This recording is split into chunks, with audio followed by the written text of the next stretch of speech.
parler de Max. Max. Mais pas n'importe quel Max, il s'agit de Mad Max. Allez, c'est parti les loulous.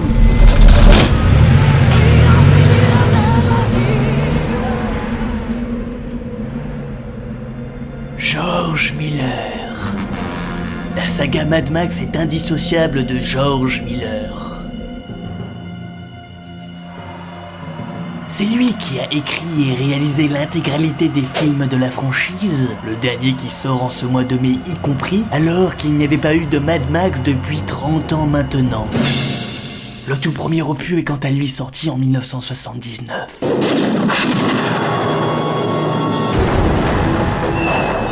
Voici Max Rokatansky, le héros des films Mad Max. Ici, dans ce premier opus tel que vous le voyez, il n'est pas encore mad, mais simplement un policier qui fait mieux son boulot que les autres. Pour vous présenter le bonhomme, j'aimerais faire un parallèle avec un autre personnage très connu, ce qui a inspiré la création de Max, prête à diverses interprétations. En voici une qui se base sur cet extrait.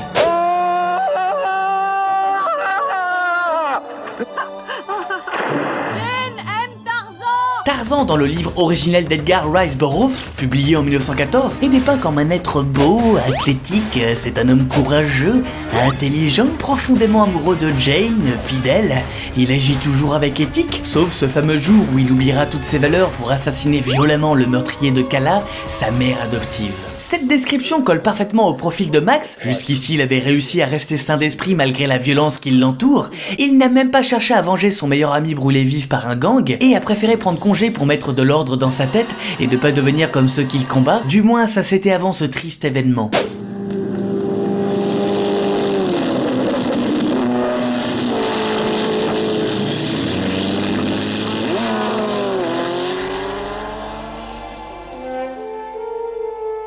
Ceux qui viennent d'être violemment fauchés étaient la femme et le fils de Max, fils qui portait d'ailleurs un magnifique prénom. Suite à cette tragédie, Max ne tient plus en place, il se lance à la poursuite des assassins, il entre dans un état second, il assouvira sa vengeance sans pitié, Mad Max est né. Vous l'avez d'ailleurs remarqué, ce dernier est incarné par... Tu devrais me voir quand je suis en colère, tu serais très impressionné. Et après, très mort. Je viens de regarder sa braquette.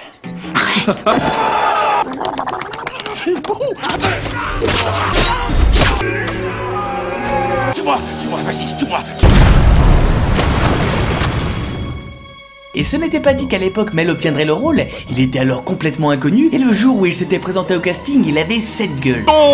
Cette tronche complètement destroy est due au fait que le jeune homme de 21 ans avait été impliqué la veille dans une bagarre de bar, mais il faut croire que ça lui a porté chance puisqu'il lui sera demandé de revenir quelques temps plus tard une fois soigné. Il faut avouer que le côté bad guy correspondait bien au rôle de Max. Bref, Mad Max est un pur popcorn movie à l'américaine, un récit simple et efficace, et surtout du style dans la mise en scène. George Miller a créé un film complètement inhabituel dans le paysage cinématographique de son pays, car oui, chose très importante, Mad Max a été tourné en Australie.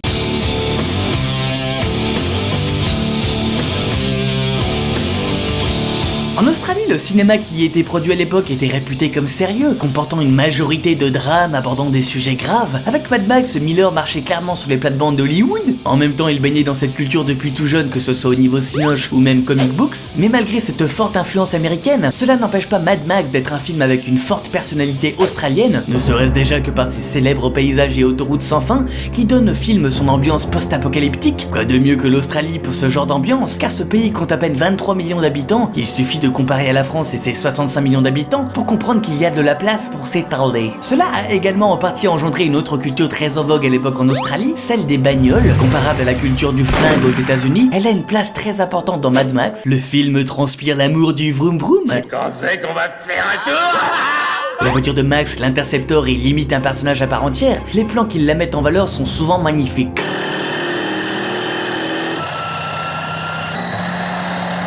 Son méga style va la faire rentrer dans le panthéon des autos de légende. Actuellement, elle fait partie de la collection de Michael Deezer, qu'il expose dans son musée à Miami, aux côtés de la Cadillac de Ghostbusters, de la DeLorean de Retour vers le futur, ou encore de la Batmobile.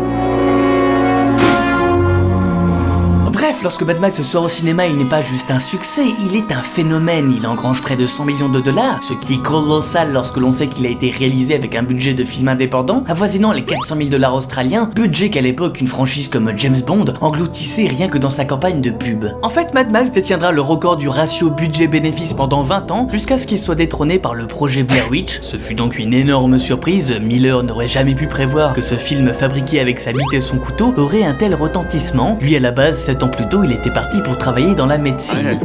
About 3 months before I still work in a hospital, and so and by chance I happened to go to a 1-month film workshop where I met my partner Byron Kennedy, and we started making experimental films then back in 1971. And that's basically we learned on the job. Ils ont appris sur le tas, et ces 7 longues années de frustration avant d'avoir un minimum de fonds pour mener à bien Mad Max ont payé, vu l'accueil qui lui a été réservé. En France, c'est plus compliqué. Son contenu jugé extrêmement violent fera qu'il mettra du temps à sortir en version non censurée, et quand cela finira par arriver, il sera classé X. C'est drôle comme la violence est jaugée différemment en fonction de l'époque. À l'occasion de la sortie de Mad Max Fury Road, le premier Mad Max ressort au cinéma pour ceux qui veulent le voir, et ce avec une recommandation pour les moins de 12 ans. Mad Max aura forcément le droit à une suite 2 ans plus tard en 1981 et le monde qui est dépeint a bien changé depuis. Dans l'environnement du premier Mad Max, il y avait encore un minimum d'institutions. Son contexte où l'essence était devenue une denrée si rare que les gens volaient pour en obtenir était une vision pessimiste du futur suite au choc pétrolier de 1973. Miller s'était directement inspiré de ce qu'il avait vu dans les stations d'essence en Australie, des queues énormes se formaient et cela engendrait des conflits tellement l'inquiétude de ne plus pouvoir se fournir en carburant était forte. Dans Mad Max 2 du pétrole, il n'y en a plus, seules quelques citernes subsistent et le monde n'est plus qu'un vaste désert suite à d'obscures raisons à base de guerre et de bombes. Le contexte peut paraître sérieux, mais finalement ce second épisode se veut plus fantastique, moins terre à terre, et même s'il raconte son histoire de manière tout à fait crédible, toute cette mise en scène est bel et bien là pour créer un film d'action stylé qui ne se prend pas tant au premier degré que ça. George Miller knows. George Miller does know, and I think he thinks it's funny too. I think there's a lot to laugh at in these films. I mean, they're so black, in a way. They're really nihilistic. And you look at the rock clips, and there's a lot of this kind of stuff creeping in. I think that the last film influenced a lot of it, but underneath it all, I think you can actually see that whoever is behind it is having a little joke. Mad Max 2 a gagné un statut de film culte et est considéré généralement comme l'opus le plus abouti de la trilogie. Il est notamment connu pour contenir une séquence mythique qui deviendra la marque de fabrique de la saga, une scène de course-poursuite phénoménale qui s'étend sur 15 minutes, et on constate tout de suite que les moyens sont bien supérieurs qu'auparavant grâce au succès du premier Mad Max. Ce second volet était début des années 80 le film le plus cher jamais créé en Australie, et ça en jette. Cette séquence est un pur moment de divertissement ultra inspiré, il s'y passe des tas de choses et les cascades sont impressionnantes, voyez plutôt. Ce plan peut paraître sans plus à notre époque où le numérique nous a blasé des chutes spectaculaires, mais en 81 c'était une cascade absolument hallucinante. La personne que vous voyez voler n'est pas un mannequin mais bien un cascadeur. Pour bien voir, voici un point de vue différent issu du making-of. Ce plan était en fait un ratage, la personne devait quitter sa moto plus tôt afin de ne pas percuter la voiture. Elle dut, suite à cet accident, quitter définitivement le tournage, mais la séquence était dans la boîte au plus grand plaisir, certes un peu malsain des yeux. Le concept de la poursuite sans fin, on le retrouve donc dans Mad Max au-delà du Dôme du Tonnerre, le 3e épisode de la série. Ce passage est très intéressant lui aussi, mais le film n'aura pas le succès de ses aînés, même s'il fut raisonnablement rentable. Il a la réputation d'être le plus faible de la trilogie, les spectateurs ont franchement du mal à suivre, tellement le film change encore drastiquement d'ambiance. On retiendra tout de même la présence de Tina Turner qui apporte sa touche rock'n'roll au film, ainsi que le combat de Max contre le colosse dans le dôme, affrontement particulièrement savoureux de par son inventivité. La question d'un Mad Max 4 sera rapidement considérée, mais n'aboutira jamais. Mel Gibson, après un peu de repos, sera à nouveau le héros d'une nouvelle saga à succès qu'est L'Arme Fatale. T'as déjà rencontré des gens que tu n'as pas tués. Et George Miller se consacrera à bien d'autres projets, et sera connu pour avoir créé 2 franchises dans un style tout aussi violent que Mad Max, à savoir...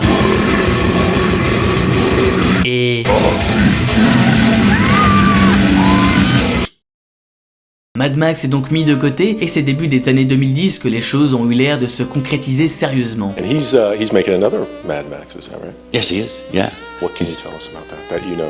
Well, I can't tell you much about that. Si Mel Gibson n'a pas plus d'infos que ça, c'est parce que dans le nouveau volet en préparation, c'est Tom Hardy qui a été choisi pour reprendre le rôle de Max dans une volonté de réinventer la saga et de la rajeunir. Tom Hardy que vous avez pu voir ici ou là. Ce pauvre Mel est donc exclu du film à venir malgré les rumeurs de caméo et ses récents problèmes avec la justice pour conduite en état d'ivresse et insultes antisémites ne manqueront pas d'inspirer les internautes. Ça ne veut pas dire pour autant qu'on oublie totalement les vieux de la vieille, puisque Hugh Keays-Byrne, l'acteur qui jouait le vilain dans Mad Max 1, revient plus flippant que jamais.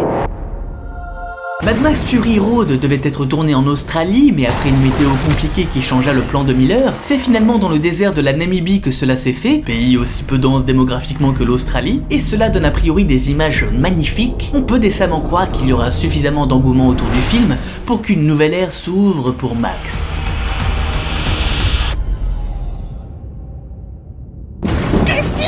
Tu fais 1, 2, 3 et go. Et là tu commences à parler. Voilà, c'est ça, ok? 1, 2, 3. Mais pas n'importe quel Mad Max, il s'agit... Non, attends. Mais attends, on voit pas mon ombre là par hasard? C'est bon là. L'ombre de Tony, on la voit pas?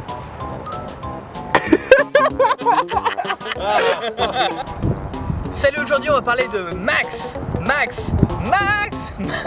Pardon.